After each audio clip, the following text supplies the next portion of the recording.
Fala, turminha do sexto ano, tudo bem com vocês? Bom, na aula de hoje nós vamos continuar o estudo sobre a atmosfera, que é justamente a camada de gases que envolve o nosso planeta. Nós começamos esse estudo lá atrás entendendo o que é e qual é a importância da atmosfera, principalmente para a manutenção da vida no planeta. Depois, nós vimos que a atmosfera ela não é toda igual, ela é dividida em camadas, desde a mais próxima à superfície até a mais distante, que é justamente a troposfera, a estratosfera, a mesosfera, a termosfera e a exosfera. Nós estudamos características específicas sobre cada uma dessas camadas. Na aula de hoje, nós vamos dedicar a estudar alguns fenômenos que ocorrem justamente naquela camada mais próxima ao solo, que nós estamos em contato, que é a troposfera. Então, nós vamos dedicar a estudar os fenômenos que ocorrem nela, que são chamados de fenômenos atmosféricos. Então, aqui você tem algumas imagens que mostram justamente exemplos desses fenômenos.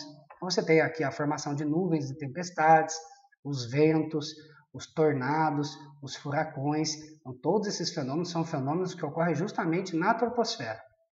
Mas o que são esses fenômenos atmosféricos? Eles são eventos climáticos que ocorrem de forma natural na natureza.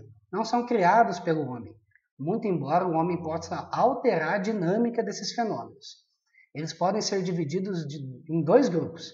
Existem os fenômenos atmosféricos locais, que são aqueles que os seus efeitos podem ser sentidos a nível local, dentro de um bairro, de uma cidade ou até de uma região. E existem os fenômenos atmosféricos globais, cujos seus efeitos podem ser sentidos no mundo todo. Hoje nós vamos dedicar a estudar especificamente os fenômenos atmosféricos locais, que é a formação de nuvens, os ventos, os ciclones e tornados e a inversão térmica. Então, começando pela formação de nuvens. O processo de formação de nuvens é justamente através da evaporação da água. Então, você tem aqui um rio, por exemplo, poderia ser o oceano. Então, o Sol aquece essa água, ela sofre um processo de evaporação, se transforma em gás, e aí vai parar nas camadas mais altas da atmosfera e condensa, formando as nuvens. Quando essas nuvens estão carregadas, elas precipitam na forma de chuva. Então, o processo de formação de nuvens está inteiramente ligado justamente ao ciclo da água, ao processo de evaporação da água. Então, você tem aqui uma imagem mostrando para você uma nuvem de tempestade.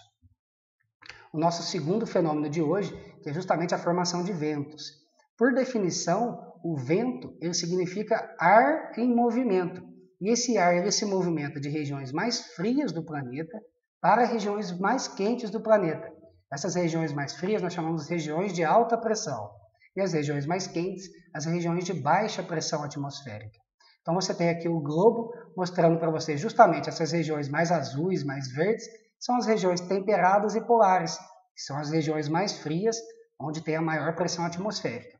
E aí você tem aqui no centro, na linha do Equador, você tem justamente a região mais quente, onde está representada aí de laranja e amarelo para você, as regiões onde a pressão atmosférica é mais baixa. E as setas elas indicam as movimentações de massas de ar justamente dessas regiões mais frias para regiões mais quentes. Então você tem a movimentação do ar de regiões de alta pressão para regiões de baixa pressão, justamente aqui na região mais quente, que é mais próxima à linha do Equador. E aí você tem uma imagem aqui mostrando para você uma rajada de vento, aí, os coqueiros todos de lado devido a essa rajada de vento. O nosso próximo fenômeno são os ciclones e tornados. Então, são dois fenômenos diferentes. Vamos começar com os ciclones. Ciclones são fortes ventos muito fortes, carregados de umidade, de vapor de água, que giram em sentido circular, como mostra na imagem aqui para você. Então, essa imagem é feita a partir do espaço, já dá para perceber o tamanho dessa estrutura. Então, os ciclones eles são imensos, são enormes, podem causar destruição numa região muito grande, em vários estados, por exemplo. Então, esses ventos giram de forma circular a cerca de até 200 km por hora, e aí, quando eles atingem o continente, as cidades, eles causam muita destruição.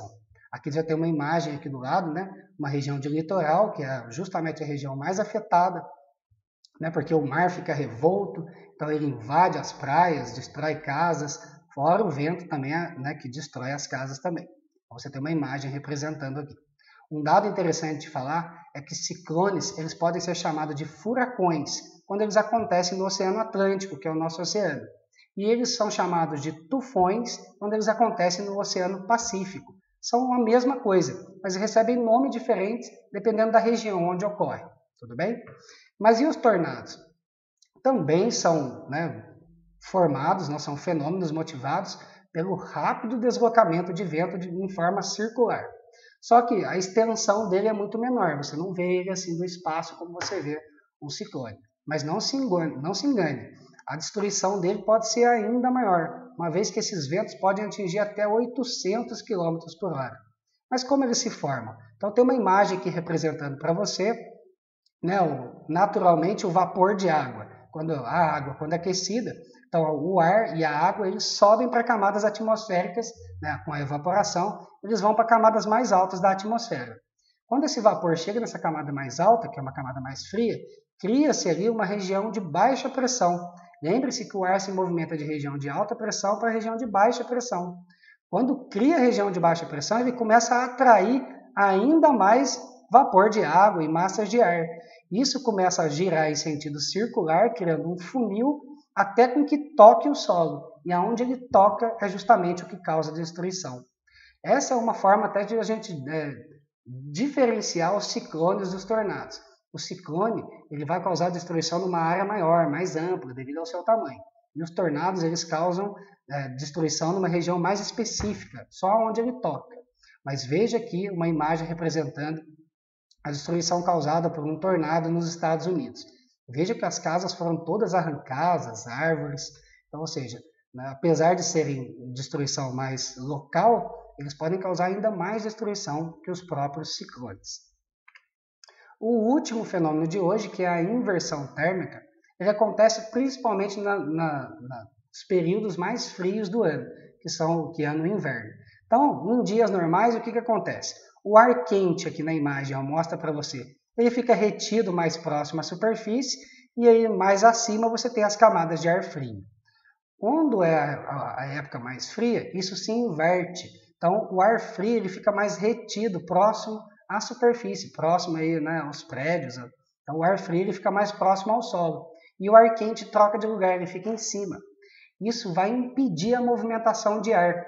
Porque o que acontece? O ar aquecido ele tende a subir para camadas mais altas e o ar mais frio ele tende a descer para camadas mais baixas. Isso cria um fluxo.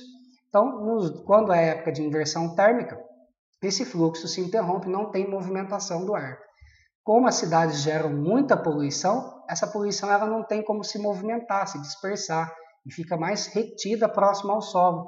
É o que está mostrando aqui na imagem para vocês. Olha. Você vê uma fina penumbra, uma camada de fumaça escura, que é justamente resultado da poluição, só que como não tem movimentação de ar, ela se acumula próximo à superfície. Isso é um problema danado para quem tem problemas respiratórios, rinites, bronquites, sofrem muito na época de frio, quando acontecem esses fenômenos da inversão térmica, e isso promove o acúmulo de poluição próximo à superfície.